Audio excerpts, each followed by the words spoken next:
March 31 ആകാറായി. അപ്പം ബിസിനസ്സുകാർ ചെയ്തു വെക്കേണ്ട കുറച്ച് കാര്യങ്ങൾ ഒന്ന് ശ്രദ്ധയിൽ വെക്കുകയാണ്. നിർബന്ധമായിട്ട് ഇത് ശ്രദ്ധിക്കുക. 31 മുമ്പ് ചെയ്തു തീർക്കുക. പ്രധാനമായിട്ട് പാർട്ട്ണർഷിപ്പ് സ്ഥാപനങ്ങൾ നടത്തുന്ന ആൾക്കാർ അവരുടെ പാർട്ട്നേഴ്സിന് കൊടുക്കുന്ന റെമ്യൂണറേഷൻ TDS നിർബന്ധമായിട്ടുണ്ട് കഴിഞ്ഞ വർഷം മുതൽ. അപ്പോൾ സ്വാഭാവികമായിട്ടും അത് പല ആൾക്കാരും ഇപ്പോഴും ചെയ്തിട്ടില്ല എന്നൊക്കെയാണ് അറിയുന്നത്. അത് കൃത്യമായിട്ട് ചെയ്തിട്ടില്ലെങ്കിൽ ഡെയിലി 200 രൂപയൊക്കെ വെച്ചിട്ട് എന്ത് വരും, പെനാൽറ്റി വരും. അപ്പോൾ അതൊന്ന് ശ്രദ്ധിക്കുക. മാർച്ച് 31 മുമ്പ് അത് ചെയ്തു തീർക്കുക.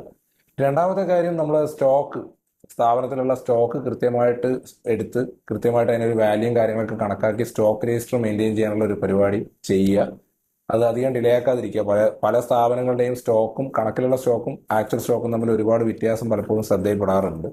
മൂന്നാമത്, ചെറിയ ടേൺ ഓവറുള്ള ആൾക്കാർ റെഗുലറായിട്ട് GST രജിസ്ട്രേഷൻ എടുത്തിട്ടുണ്ടാവും. ചെറിയ ടേൺ ഓവറുള്ള ആൾക്കാരാണെങ്കിൽ അവർക്ക് എത്രയും പെട്ടെന്ന് ഈ കോമ്പോസ്റ്റിംഗ് സ്കീമിലേക്ക് കൺവേർട്ട് ചെയ്യാനുള്ള അപ്ലിക്കേഷൻ കൊടുക്കേണ്ട ലാസ്റ്റ് ഡേറ്റ് മാർച്ച് 31. അതിനു മുമ്പ് അതൊന്ന് ചെയ്തു തീർക്കുക.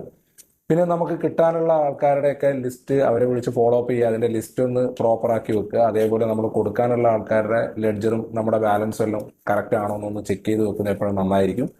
പിന്നെ പ്രധാനമായിട്ട് ചെയ്യേണ്ട കാര്യം, GSTയിൽ എന്തെങ്കിലും ഇൻപുട്ട് നമ്മൾ എടുത്തിട്ടുണ്ടെങ്കിൽ, ചിലപ്പോൾ നമ്മൾ അറിവില്ലാത്തത് കൊണ്ട് പല അർഹതയില്ലാതെ ഇൻപുട്ട് ടാക്സ് ക്രെഡിറ്റും മറ്റുമൊക്കെ എടുത്തിട്ടുണ്ടാവും.